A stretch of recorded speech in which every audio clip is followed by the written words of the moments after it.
Alternativa Sonora.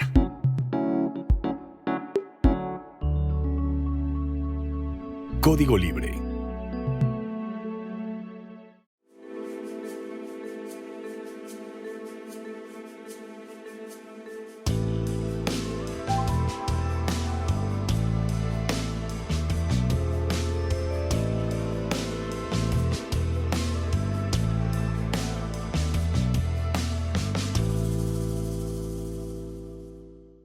¿Qué tal, amigos de Código Libre? Gracias por acompañarnos una semana más en Resiliencia en Línea. A los amigos de Video Plataforma, muchas gracias. También por acompañarnos a todos ustedes, gracias. Vamos a platicar sobre un tema que se ha dado esta última semana. Se ha hablado mucho, pero se despiertan algunas inquietudes que quiero compartir con ustedes. Los más de 13 millones de mexicanos que han salido de la condición de pobreza en México. En primer lugar, la metodología. ¿Cómo lo determinó INEGI, el Instituto Nacional de Geografía y Estadística, encargado de esta medición? Toma en cuenta, para empezar, 9 indicadores. Por eso le llama medición de la pobreza multidimensional, en varias dimensiones. Estas 3 grandes dimensiones pueden ser bienestar económico, derechos sociales, eso es una parte importante que comentaré con ustedes en un momento más, y contexto territorial. Y esos 3 dimensiones, grandes dimensiones, a la vez los dividió el INEGI en 9 indicadores.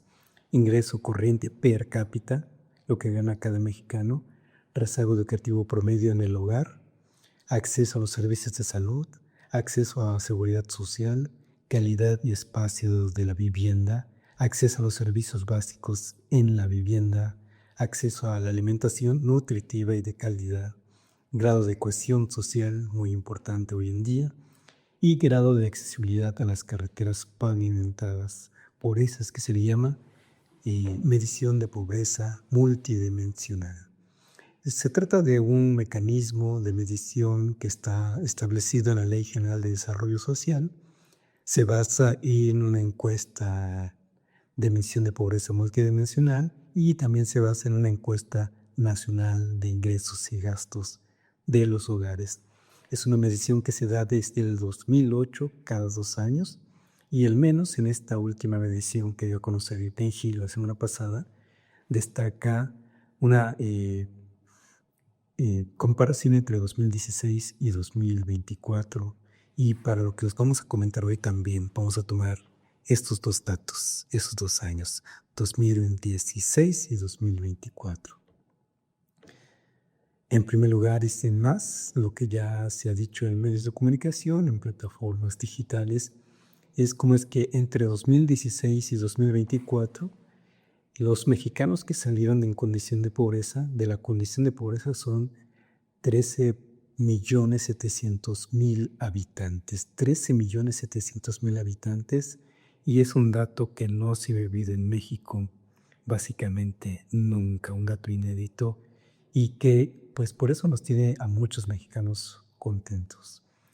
Y en pobreza extrema se tiene un dato de básicamente 2 millones de habitantes en condiciones de pobreza extrema, lo que habla que hay que seguir trabajando para la reducción de esto. En términos proporcionales, esto representa una población en condición de pobreza de básicamente 30%, una tercera parte de los mexicanos, y representan 38 millones de mexicanos en condiciones de pobreza. Y en pobreza extrema tenemos a 7 millones de mexicanos, y esto representa básicamente 5.3 millones de mexicanos. Eso en datos, sin más, sin menos. De aquí entonces desprendamos algunas primeras reflexiones que quiero compartir con ustedes. Primero, la misma salida de 13.7 millones de mexicanos. Ese es un dato importante. El dato que quiero destacar con ustedes es que fue con un crecimiento económico, la verdad es que muy limitado. Lo hemos dicho en otros programas, el crecimiento económico en México es limitado, el Producto Interno Bruto crece de manera limitada y necesitamos que crezca más para los satisfactores de todos los mexicanos. Y aún así hubo una reducción de la pobreza de 13 millones, de más de 13 millones de mexicanos. Entonces, ¿cómo fue esto? Lo que se ha compartido, lo que se ha dicho, y estoy de acuerdo con ello, es que hubo una redistribución del ingreso entre los mexicanos. ¿Y cuáles son los mecanismos que se emplearon para esa redistribución del ingreso? ¿A qué nos referimos con ello? A que fue más equitativo el reparto del ingreso de los mexicanos entre mexicanos, y eso fue, me doy cuenta de, o puedo destacar dos mecanismos. Uno, la recaudación tributaria más equilibrada, en donde los mexicanos estamos pagando los impuestos, en donde los mexicanos que habitualmente no pagaban impuestos hasta antes de esta llamada cuarta transformación, ahora lo hacen. Sabemos de personajes que no quieren pagar impuestos, sabemos de un personaje en particular que debe más de 65,000 millones de pesos y no los quiere pagar. Y esperemos que ahora que entra la nueva Corte de Justicia o el nuevo Poder Judicial, pues termine pagándolos. Y eso es precisamente parte de la política de recaudación tributaria más equilibrada. Y en eso consiste una redistribución del ingreso más equilibrado también para los mexicanos. Ese es un mecanismo, y el otro mecanismo ha sido el incremento del salario mínimo. Y este ha sido, como nos hemos enterado cuando se dan anuncios de que incrementó el salario mínimo, se ha dicho, se ha aclarado que solo es para quienes están por debajo de la línea de pobreza de ingresos precisamente. Aquellos que han incrementado su salario mínimo son aquellos que están en la línea por debajo de los ingresos mínimos para una vida digna. Y en esto, déjeme también comentar un siguiente aspecto que me llama la atención y que me parece importante destacar. En esto de esta redistribución más equitativa del ingreso mexicano entre mexicanos, la clase de ingresos medios o la clase media, la llamada clase media, también ha sido muy disciplinada en aceptar este mecanismo. Este mecanismo resumido en una frase: para el bien de México, por el bien de México, primero los pobres. Lo hemos aceptado, como hemos aceptado de manera muy disciplinada otros hechos, otras emergencias sucedidas en México. Una, recordémoslo, precisamente con la pandemia por COVID-19, aceptamos todos los mexicanos que en primer lugar se iban a vacunar los grupos más vulnerables. Y en ese momento eran los grupos de adultos mayores, más propensos a enfermarse de manera grave al haberse contagiado de COVID-19. Lo aceptamos con mucha disciplina. El presidente de la República, López Obrador, puso el ejemplo, no se vacunó, aun cuando ya estaban las vacunas en México, esperó su turno, por ello se contagió antes de recibir la vacuna, después se vacunó por una segunda, se contagió por una segunda ocasión, pero ya tenía la vacuna.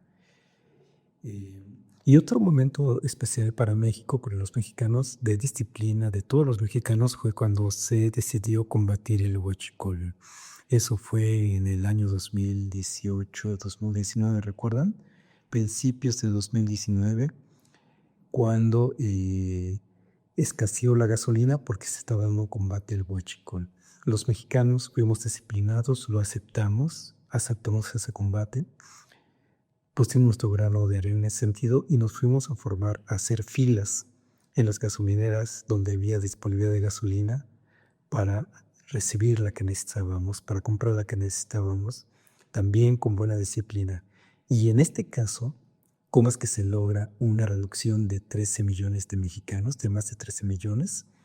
Porque hay una clase media que también ha sido muy disciplinada y ha aceptado que por el bien de México, primero los pobres. Aquí también hay una alerta amarilla, me parece, a la cual el gobierno federal y los mexicanos debemos estar alertas, atentos, que es que esa clase media, la verdad es que quiere vivir bien para una clase media que ya tiene ingresos suficientes, y pues acceder a una vivienda precisamente es uno de los indicadores que toma en cuenta INEGI para mediciones como esta, acceder a un vehículo y, bueno, tener ciertos satisfactores para su vida diaria. Por ahora, digo, los mexicanos hemos sido disciplinados en aceptar esta máxima por el bien de México, primero los pobres, pero ¿cuánto puede durar esa tolerancia, esa paciencia de esa clase media? Los medios de comunicación tradicionales o corporativos, los que se oponen a la denominada cuarta transformación, pues lo que intentan es apresurar una desesperación de parte de la clase media, a ellos a quienes les hablan y les dicen verdades a medias, digamos, para tener un mayor número de público para empezar, pero un mayor número de personas que estén inconformes con esta máxima de por el bien de México primero los pobres. Y de ahí, una campañas o campañas como las que podemos estar recibiendo de parte de sus medios de comunicación todos los días. Campañas como la que están viviendo, las que están llevando adelante en estos momentos esos medios de comunicación que de manera hipócrita, me parece, están señalando a ciertos actores de la llamada cuarta transformación que porque están gastando mucho, que porque están yendo de vacaciones a Japón, han dicho, que porque están gastando su dinero en relojes, en joyería, en ropa. Y no puedo dejar de pensar que son absolutamente hipócritas porque ellos mismos, esos noticieros, esos mismos líderes de opinión desde esos espacios viven de manera por demás ostentosa y yo no dejo de pensar en ese personaje de noticiero de las mañanas que ahora vive unos meses en España y otros meses en México, como si los mexicanos se pudieran dar esa vida. Pues no se pueden dar esa vida todavía muchos mexicanos. Como vimos, hay mexicanos, 38 millones de mexicanos en pobreza todavía, y ellos no se pueden dar la vida de este personaje que está siendo un hipócrita al decir que algunos personajes de la cuarta transformación, pero queriendo generalizar, viven de manera ostentosa, cuando de manera ostentosa son personajes como el Lord Mentiras, ya sabemos quién es, que tiene millones y millones de ingresos por sus noticios que falsean información.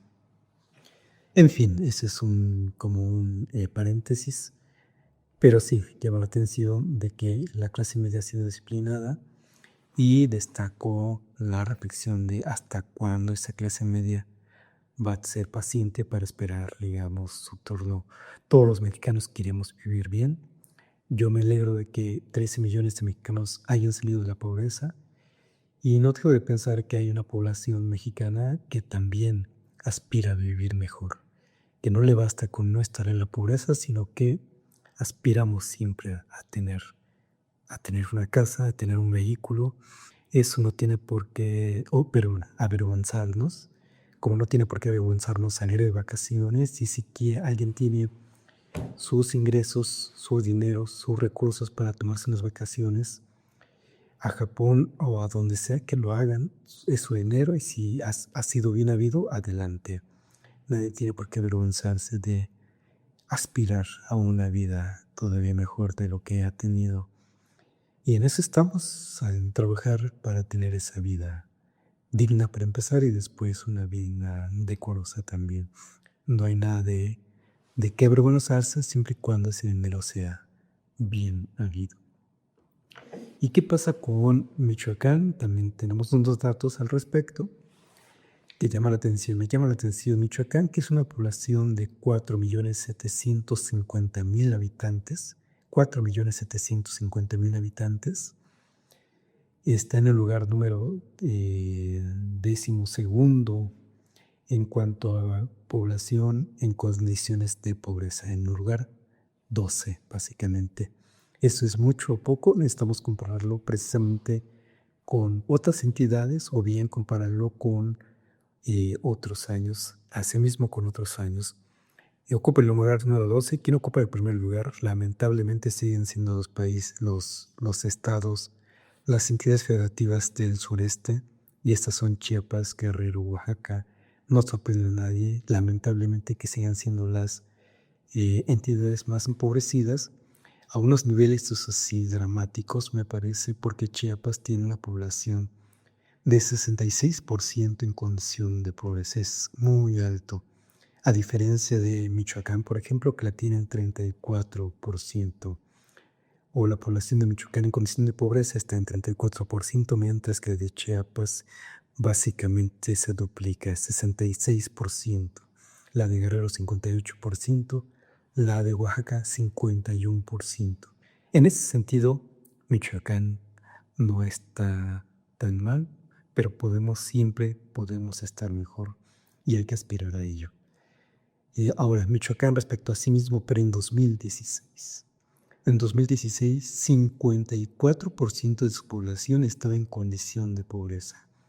Así que, básicamente 8 años después, la población en condición de pobreza se ha reducido en básicamente 20%.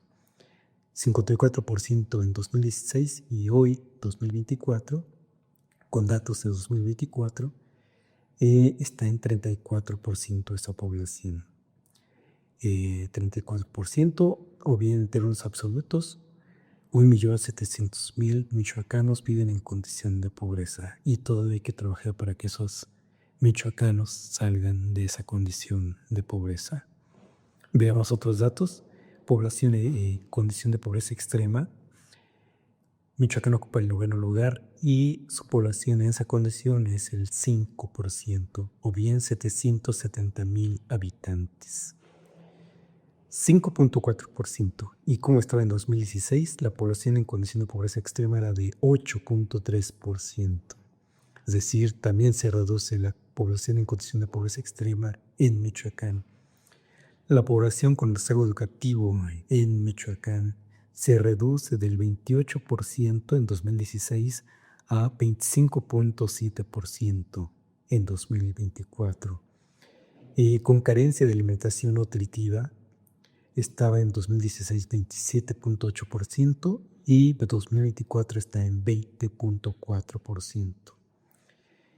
Y 2016 en un indicador, en un rubro que sí es lamentable y es preocupante, porque ahí nos fue peor. 2016 en acceso a servicios de salud, talón de Aquiles para Michoacán, porque estaba en 22%. ¿Y saben a cuánto subió en 2024? A 46%. En eso empeoramos los michoacanos y tenemos que abatir ese nivel. Entonces tenemos los demás indicadores: población en condición de pobreza extrema, en rezago educativo y en alimentación nutritiva, que nos ha ido bien, nos ha ido mejor de cómo estamos hace 8 años. En algunos rubros nos ha ido muy bien, pero en este de servicios, de acceso a servicios de salud, estamos mal, porque esa población con carencia en acceso a servicios de salud se incrementó básicamente más del doble, de 22% a 46.1%. Y eso es malo para los michoacanos y es malo para las familias, básicamente, y las poblaciones infantiles, mujeres y todas las personas que puedan estar padeciendo estas carencias. Nos ha ido bien en el resto de indicadores. La verdad es que no hay que regatear tampoco estas mejoras, en donde la población en condiciones de pobreza 2016 en Michoacán era de 54.2% y 2024 34.3%. En ese sentido,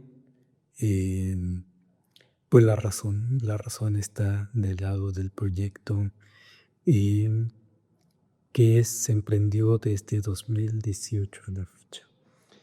En ese sentido, me parece que esta denominada Cuarta Transformación ha encontrado un rumbo, una fórmula exitosa para sacar a la población en condición de pobreza en México con eso, con éxito.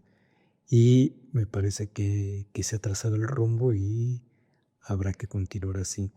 Precisamente con proyectos que se han detonado para el desarrollo del sureste, por ejemplo, con el Tren Maya, el tren interoceánico, y esperemos que se vean los resultados pronto. Eso todavía está faltando por verse, que funcionen esos megaproyectos como las refinerías de Dos Bocas y otros proyectos, megaproyectos que todavía están faltando que detonen, como los proyectos que anunció la presidenta de México, los trenes de pasajeros, 100 parques industriales en todo el país, con este denominado Plan México. Es decir, la detonación económica está faltando. Y si estos logros se han dado con un crecimiento económico muy pequeño de parte de la economía mexicana, imagínense si detonan, si prenden estos proyectos, megaproyectos de desarrollo económico, se detona esta renovación que se le está dando a Pemex y todavía no vemos una reconversión fortalecida, fuerte de parte de Comisión Federal de Electricidad, por ejemplo, y otros sectores, pero con crecimiento estaríamos creciendo, los mexicanos estarían saliendo de la pobreza todavía en números mucho mayores. Con una restricción del presupuesto público, con una disciplina de los mexicanos admirable, diría yo, con una disciplina entonces sí en términos de recaudación tributaria, con una disciplina sobre todo, diría yo, en una conciencia social que inició en 2018, me parece que los mexicanos todavía les puede ir mejor. Claro, esta es una humilde opinión de parte mía que comparto con ustedes y no quise dejar de compartir estas opiniones, estos puntos de vista, esas reflexiones con ustedes a partir de estos indicadores de medición de la pobreza dados a conocer por INEGI y ustedes decidan de qué lado de la historia se quieren poner.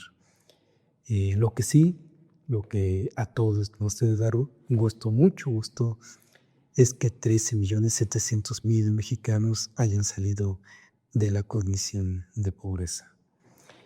Y bueno, sin más, nos despedimos. Yo le agradezco como siempre a Gerardo, a Carla, a Felipe, que nos permite llegar con este mensaje a donde están ustedes. Muchas gracias y nos vemos la próxima.